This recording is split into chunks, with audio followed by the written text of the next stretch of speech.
काही दिवसापूर्वी राजस्थानमध्ये सरकारी शाळेचं छत कोसळून 7 मुलांचा मृत्यू झाला आणि 28 जण जखमीही झाले. पण ज्या हॉस्पिटलमध्ये या मुलांना ऍडमिट केलं होतं त्या हॉस्पिटलचा रोड जरा खराब होता, पण तो रोड काही वेळातच नीट झाला कारण तिथं राजस्थानचे सीएम येणार होते. याहून आपण समजावून घेऊ शकतो की जी आपली सिस्टीम आहे, जिला खरंच करायचं असेल काहीतरी ती करू शकते. हे सरकारी शाळेचं छत कोसळलं, पण याची जबाबदारी कोण घेणार? सरकार की तिथले शिक्षक? तुम्हाला काय वाटतं कमेंटमध्ये जरूर सांगा.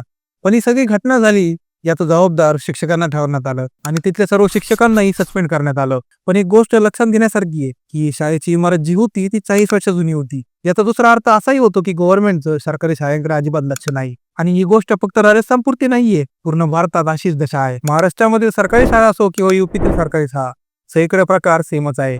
युपीमध्ये तर आता 27,000 सरकारी शाळा आता बंद करण्यात येणार आहेत आणि ज्या शाळा चालू असतील त्यांचे 2-3 गाव मिळून एक शाळा तयार करण्यात येणार आहे. याच्यात गव्हर्नमेंटचा फायदा असा आहे की त्यांच्यावर कोणतीही जबाबदारी राहत नाही. पण याच्यातले नुकसान हे एक सामान्य माणसाचं आहे की त्यांची मुलं ही प्रायव्हेट शिक्षण घेणार, पण त्याची फी सध्याच्या परिस्थितीत आपल्याला परवडणार आहे की नाही हे पाहणंही तेवढंच गरजेचं आहे. आणि राहिला प्रश्न सरकारी जबाबदारीचा, ते तशी कोणती घेत नाही.